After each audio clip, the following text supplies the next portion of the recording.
The Muslim conquest of North Africa continued the century of rapid Arab-Muslim military expansion following the death of Muhammad in 632 AD. By 642, the Arabs controlled Mesopotamia, Egypt and Syria, had invaded Armenia, and were concluding their conquest of the Persian Empire with their defeat of the Persian army at the Battle of Nihawānd. It was at this point that Arab military expeditions into North African regions west of Egypt were first launched, continuing for years and furthering the spread of Islam. In 644 at Medina, Caliph Umar was succeeded by Uthman ibn Affan, during whose 12-year rule Armenia, Cyprus, and all of Iran would be added to the growing Islamic Empire. Afghanistan and North Africa would receive major invasions, and Muslim sea raids would range from Rhodes to the southern coasts of the Iberian Peninsula.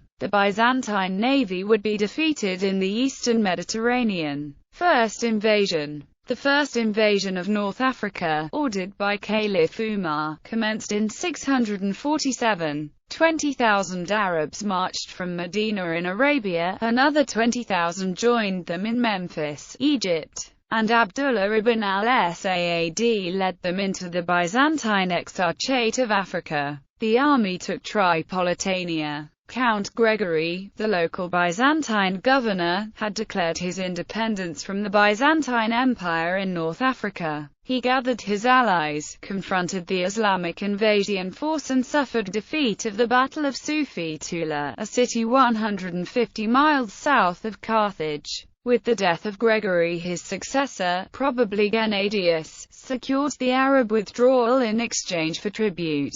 The campaign lasted 15 months and Abdullah's force returned to Egypt in 648. All further Muslim conquests were soon interrupted, however, by a civil war between rival Arab factions that resulted in the murder of Caliph Uthman in 656. He was replaced by Ali ibn Abi Talib, who in turn was murdered in 661. The Umayyad dynasty of largely secular and hereditary Arab caliphs then established itself at Damascus, and Caliph Muawiyah I began consolidating the empire from the Aral Sea to the western border of Egypt. He put a governor in place in Egypt at Al-Fustat, creating a subordinate seat of power that would continue for the next 2 centuries. He then continued the invasion of non-Muslim neighboring states, attacking Sicily and Anatolia in 663. In 664 Kabul, Afghanistan, fell to the invading Muslim armies. Second invasion. The years 665 to 689 saw a new Arab invasion of North Africa. It began, according to Al-Durant, to protect Egypt from flank attack by Byzantine Cyrene. So, an army of more than 40,000 Muslims advanced through the desert to Barca, took it, and marched to the neighborhood of Carthage, defeating a defending Byzantine army of 20,000 in the process. Next came a force of 10,000 Arabs led by the Arab general Uqba ibn Nafi and enlarged by thousands of others. Departing from Damascus, the army marched into North Africa and took the vanguard. In 670 the city of Kairouan was established as a refuge and base for further operations. This would become the capital of the Islamic province of Ifriqiya, which would cover the coastal regions of today's western Libya, Tunisia, and eastern Algeria. After this, as Edward Gibbon writes, the fearless general plunged into the heart of the country, traversed the wilderness in which his successors erected the splendid capitals of Fez and Morocco, and at length penetrated to the verge of the Atlantic and the Great Desert. In his conquests of the Maghreb he besieged the coastal city of Bugia as well as Tingi or Tangier, overwhelming what had once been the traditional Roman province of Mauritania Tingitana. But here he was stopped and partially repulsed. Luis Garcia de Valdevillano writes, in their invasions against the Byzantines and the Berbers, the Arab chieftains had greatly extended their African dominions, and as early as the year 682 UQBA had reached the shores of the Atlantic, but he was unable to occupy Tangier, for he was forced to turn back toward the Atlas Mountains by a man who became known to history and legend as Count Julian. Moreover, as Gibbon writes, UQBA, this Mahometan Alexander, who sighed for new worlds, was unable to preserve his recent conquests. By the universal rebellion against Muslim occupation of the Greeks and Africans, he was recalled from the shores of the Atlantic. On his return, a Berber-Byzantine coalition ambushed and crushed his forces near Biskra, killing UQBA and wiping out his troops. Then, adds Gibbon, the third general or governor of Africa, Zuhair, avenged and encountered the fate of his predecessor. He vanquished the native population in many battles, but he was overthrown by a powerful army, which Constantinople had sent to the relief and liberation of Carthage. Meanwhile, a new civil war among rivals for the monarchy raged in Arabia and Syria. It resulted in a series of 4 caliphs between the death of Muawiyah in 680 and the accession of Abd al-Malik ibn Marwan in 685. Strife ended only in 692 with the death of the rebel leader. Third invasion. This development brought about a return of domestic order that allowed the caliph to resume the Islamic conquest of North Africa. It began with the renewed invasion of Ifriqiya. Gibbon writes, but the Byzantine Empire responded with troops from Constantinople, joined by soldiers and ships from Sicily and a powerful contingent of Visigoths from Hispania. This forced the invading Arab army to run back to Kairouan. Then, writes Gibbon, the Christians landed, the citizens hailed the ensign of the cross, and the winter was idly wasted in the dream of victory or deliverance. The following spring, however, the Arabs launched a new assault by sea and land, forcing the Byzantines and their allies to evacuate Carthage. The Arabs slaughtered the civilians, totally destroyed the city and burned it to the ground, leaving the area desolate for the next 2 centuries. After the departure of the main force of the Byzantines and their allies, another battle was fought near Utica and the Arabs were again victorious, forcing the Byzantines to leave that part of North Africa for good. This was followed by a Berber rebellion against the new Arab overlords. Gibbon writes, 5 years passed before Hassan received fresh troops from the caliph. Meanwhile, the people of North Africa's cities chafed under the Berber reign. Thus Hassan was welcomed upon his return. Gibbon writes that, the friends of civil society conspired against the savages of the land, and the royal prophetess was slain in the first battle. By 698, the Arabs had taken most of North Africa from the Byzantines. The area was divided into 3 provinces. Egypt with its governor at Al-Fustat, Ifriqiya with its governor at Kairouan, and the Maghreb with its governor at Tangiers.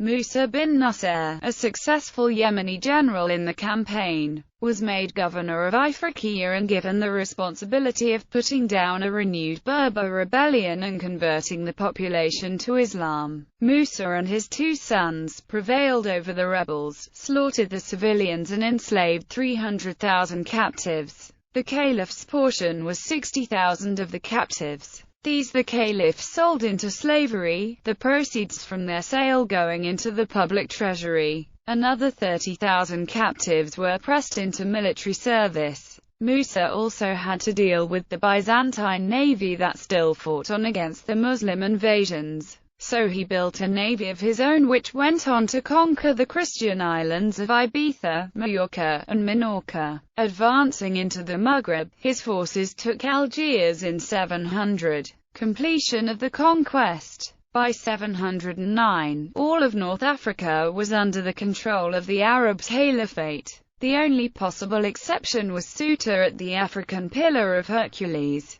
Gibbon declares, in that age, as well as in the present, the kings of Spain were possessed of the fortress of Ceuta. Musa, in the pride of victory, was repulsed from the walls of Ceuta, by the vigilance and courage of Count Julian, the general of the Goths. Other sources, however, maintain that Ceuta represented the last Byzantine outpost in Africa and that Julian, whom the Arabs called Ilian, was an exarch or Byzantine governor. Valdevillano offers another possibility, that, as appears more likely, he may have been a Berber who was the lord and master of the Catholic tribe of Gomera. In any case, being an able diplomat who was adept in Visigothic, Berber, and Arab politics, Julian might well have surrendered to Musa on terms that allowed him to retain his title and command. At this time the population of Ceuta included many refugees from a ruinous Visigothic civil war that had broken out in Hispania. These included family and confederates of the late King Witiza, Arian Christians fleeing forced conversions at the hands of the Visigothic Catholic Church, and Jews. As Gibbon puts it, Musa received an unexpected message from Julian, who offered his place, his person,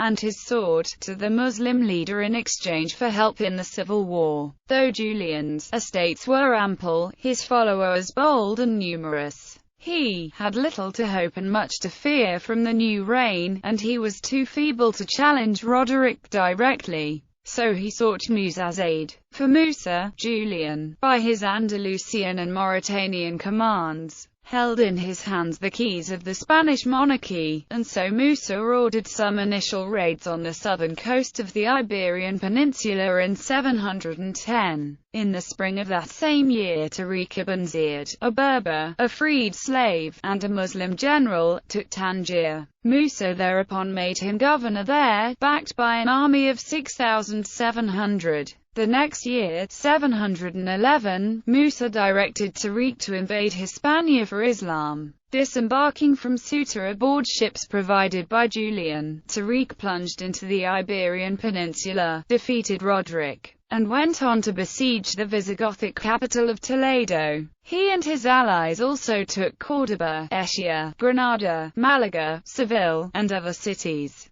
By this process, Tariq was conquering Iberia for Islam rather than taking sides in a Visigothic civil war, and in so doing he established beyond all doubt that Ceuta, the last Christian stronghold in North Africa, was now part of the Arab Empire. By this means the Umayyad conquest of Hispania brought to a close the total Islamic conquest of North Africa, which may not have happened without the help of a traitor of the Christians. Fate of indigenous Christianity after the Arab conquest. The conventional historical view is that the conquest of North Africa by the Islamic Umayyad Caliphate between AD 647 to 709 effectively ended Christianity in Africa for several centuries. The prevailing view is that the Church at that time lacked the backbone of a monastic tradition and was still suffering from the aftermath of heresies, including the so-called Donatist heresy, and that this contributed to the early obliteration of the Church in the present-day Maghreb. Some historians contrast this with the strong monastic tradition in Coptic Egypt, which is credited as a factor that allowed the Coptic Church to remain the majority faith in that country until around after the 14th century despite numerous persecutions. However, new scholarship has appeared that disputes this. There are reports that Christianity persisted in the region from Tripolitania to present-day Morocco for several centuries after the completion of the Arab conquest by 700. A Christian community is recorded in 1114 in Qala in central Algeria. There is also evidence of religious pilgrimages after 850 to tombs of Christian saints outside of the city of Carthage, and evidence of religious contacts with Christians of Arab Spain. In addition, calendrical reforms adopted in Europe at this time were disseminated amongst the indigenous Christians of Tunis. which would have not been possible had there been an absence of contact with Rome. Local Catholicism came under pressure when the Muslim fundamentalist regimes of the Almohads and Almoravids came into power, and the record shows persecutions and demands made that the local Christians of Tunis to convert to Islam. We still have reports of Christian inhabitants and a bishop in the city of Kairouan around 1150, a significant report, since this city was founded by Arab Muslims around 680 as their administrative center after their conquest. A letter from the 14th century shows that there were still 4 bishoprics left in North Africa, admittedly a sharp decline from the over 400 bishoprics in existence at the time of the Arab conquest. Berber Christians continued to live in Tunis and Essaouira in the south of Tunisia until the early 15th century. And in the first quarter of the 15th century, we even read that the native Christians of Tunis, though much assimilated, extended their church, perhaps because the last of the persecuted Christians from all over the Maghreb had gathered there. By 1830, when the French came as conquerors to Algeria and Tunis, local Christianity had been extinguished. The growth of Christianity in the region after the French conquest was built on European settlers, and these immigrants and their descendants mostly left when the countries of the region became independent.